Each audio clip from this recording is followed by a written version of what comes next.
Hi, my name is Chief Deputy Michael Fowler, Fowler of the Sheriff's Office. I'm going to give you an update on what's going on Route 250 in Penfield today. It's about 12 p.m. here, and we've been out all night since about 3:50 p.m. yesterday afternoon with a gentleman here who is a parolee, a convicted felon, currently on parole, who began yesterday afternoon threatening his parole officers, and it turned into a request from the Sheriff's Office to provide assistance and check on his welfare, believing that there was probably a mental health crisis going on at the house. The deputies arrived and they did confirm that in fact there was a mental health crisis going on. The gentleman was threatening. The deputies elected to back up and secure the perimeter for their safety, because the gentleman was making threats towards them and their health. We responded with our SWAT team, our negotiators. We have the parole officers on scene with us. Penfield Fire and EMS also came out to assist.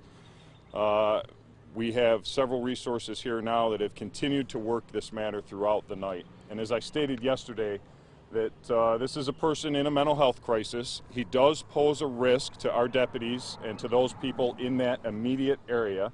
And by immediate area, I'm talking about his yard, his personal property. We don't believe he has the capability to reach out across the street to harm other people, but he does have that capability within that immediate area of his home. We were able to get his mother out of the house last night and get her to safety. So this gentleman is the only person in the house right now, which is why we've been here for so long. We are not interested in escalating this situation any more than it has to be. We're gonna, as I mentioned yesterday, we're gonna be as patient as possible and try to diffuse this and get him to a point where he's willing to cooperate with us and willing to talk to us and consider options for a peaceful resolution here. However, we are not just going to walk away. This is a significant situation going on, and we are going to be here throughout the day until we get a resolution. Some events that transpired overnight have escalated the situation. The gentleman has been launching bow and arrows towards our deputies, inside the perimeter. He has also thrown a Molotov cocktail out of a window and struck one of the cars in the driveway. That fire burned for a little bit before our deputies were able to safely get up close enough and extinguish it before it caught the house on fire. And that is currently our fear right now. That's what we're preparing for. Is worst case scenario would be the risk of fire at the house. He has the means, he has mentioned the threats, but we are not going to put our deputies in that risk without the absolute need. We're not gonna provoke this any further, and we're gonna try to work towards a peaceful resolution. But we are very concerned for the safety of the deputies around the house. We're concerned for the welfare of the public, because we can't just leave and open up that road and risk what might happen. So we're going to remain here in place and continue with the negotiators. We also are very aggressively working towards an arrest warrant and search warrant for the home that will create some opportunities for us, and we'll see how that plays out in the next few hours here. What are your questions? You said there was a car that burned. It was a Yes. deputy's vehicle? No, it was his personal car. His personal I believe it's his mom's car. How bad Yep. did it burn? It burned pretty well. It started to ignite in the engine block, and whatever flammable fluid he had ran down inside the engine block around the hood, and the car started up pretty heavily. Thankfully, our deputies were able to move forward with our Bearcat vehicle, which is the armored vehicle we use to do rescues and to provide protection. They were able to put that in between themselves and the subject, and they were able to use some extinguishers and get the fire out before it got any worse. Does he have the means to have a house explosion? I know that RG&E was So, called in. I'm sure yep, that was a concern. we do have RG&E consulting with us on all the utilities. They're being very helpful. We're very thankful for that. You can imagine anybody has that means, right? The question is, does he have the desire? And we're working so diligently with our negotiators to try and prevent it from getting to that point, and trying to show him that there are many other options that are less severe, and there's other ways to resolve this. We're also very thankful that we have the Monroe County Office of Mental Health, who's out here at the scene with us, giving us guidance on how to interact with him. We have a great partnership with them, and they've been here throughout the night with us. And they also have a relationship with this gentleman, so they can help provide that piece that we may be missing because we don't know him personally. Kind of describe the evacuation of his mother. How did that happen? It was actually relatively easy because he was not trying to keep her in the house. So she came out on her own, and the deputies were able to take her immediately and get her to safety. So that thankfully did not become an issue. He was not looking to keep his mom inside the house. Has the mother confirmed anything else inside the home, such as weapons? Yeah, she's been very helpful, and a dear woman, but she's, as you can imagine, very emotionally upset at the moment. But she has been completely cooperative. She's telling us that she's not aware of any firearms, so we feel better about that. But until we can confirm the lack of firearms, we're certainly going to be cautious in every manner. Is the mental health workers that have been here on scene suggested that you guys take it easy, take it slow? Because in some situations, you guys usually barge in. So until you said barge in, you were onto a good question. But let's, you brought up a great point. Sometimes in these situations, we do tend to be more proactive because we want to resolve it quicker, and we don't want the problem to develop into something bigger that we may not be able to control. The other piece of that is that we're looking for opportunities, right? We're looking for opportunities where we can tilt the scale back in our favor and be able to peacefully resolve this quickly. I won't get into specifics on what type of opportunities, but we are definitely looking for those. Now, in the middle of the night, after the Molotov cocktail and the arrows had gone on for a little bit, we did get some consultation from the Office of Mental Health, and they suggested that maybe we allow him to calm down, get some rest, and maybe he would approach the situation from a different mindset within a few hours. So that actually did work in our favor to get us through to this point during the day. We were also able to take advantage of that by allowing us to do some shift relief for our people who've been exhausted out there all night, working a double shift out on the perimeter, risking their lives. So we took advantage of that also.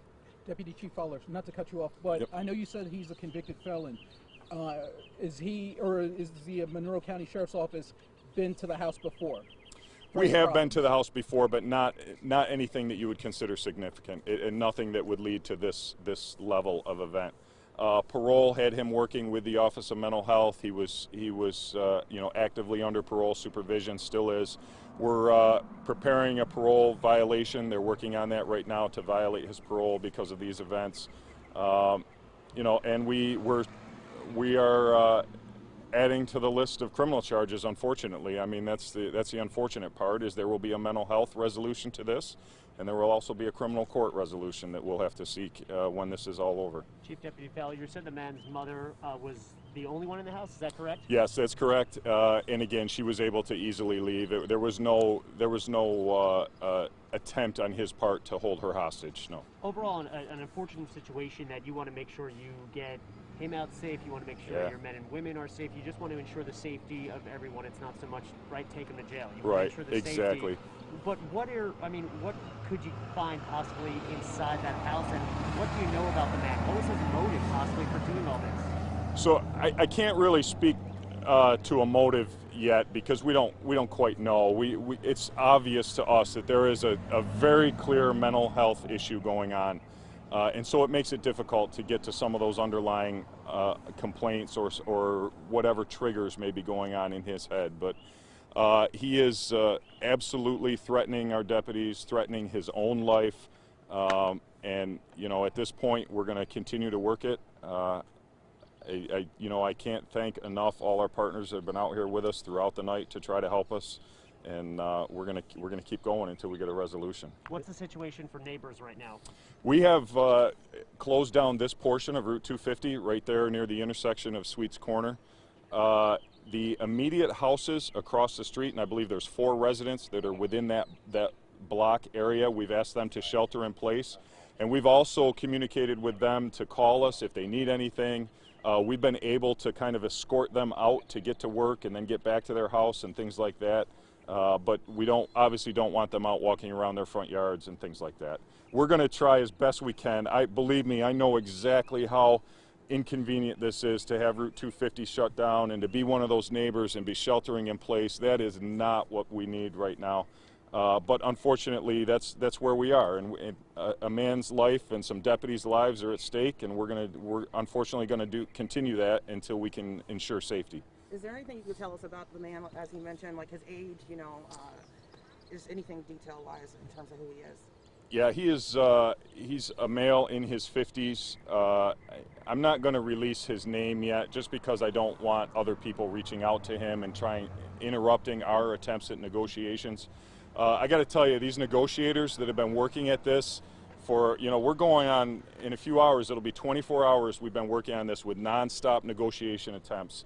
And they're exhausted. We're rotating them out. We're doing the best we can with that, and they are trying so hard to keep him talking to us and focused on us that we really don't want any outside distractions that would cause him to stop talking to us and start focusing on something else. Wickham Farms is operating as business as usual, and we've seen workers out here. Are they in the danger zone, or are they in a safe area? Wickham Farms is in a safe area, and I'm glad you brought that up, because we are very thankful to them too.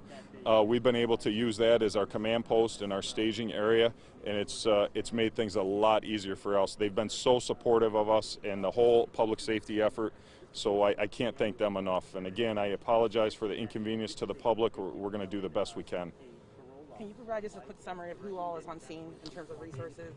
Let's see. So it started off with the New York State Parole contacting the Sheriff's Office. We have our hostage negotiators. We had our bomb team for a portion last night, and we decided to send them home to get some rest. There's not an immediate need for the bomb squad.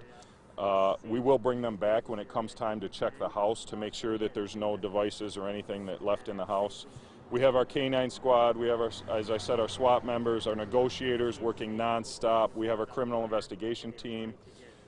We've had the Penfield Fire Department, Penfield EMS. We have Monroe County Health Department. We had, our emergency services physician out here just to provide whatever consultation he could, and for the safety of our SWAT team members. Received offers of support from all over. We've had offers of support from every corner of law enforcement, but at this point it's more or less a time constraint issue. Could you tell us what he was convicted for in the past? He was convicted for arson third in the past, so that obviously has our concern. He's been convicted of that crime, and now he's shown that he's willing to commit that again. We not only have to try to resolve this, but we have to figure out what the follow-on pieces are. So, if we get a resolution here today and we file criminal charges, those don't qualify for bail. So he's going to, there's a potential that he would get an appearance ticket and be released right back home, and that doesn't solve the issue, right? So we're working firing arrows even after, yep, that does not qualify under the new criminal justice reform. So this is very disheartening to law enforcement, right? We're out here for hours trying to ensure public safety, and we can't get an adequate resolution.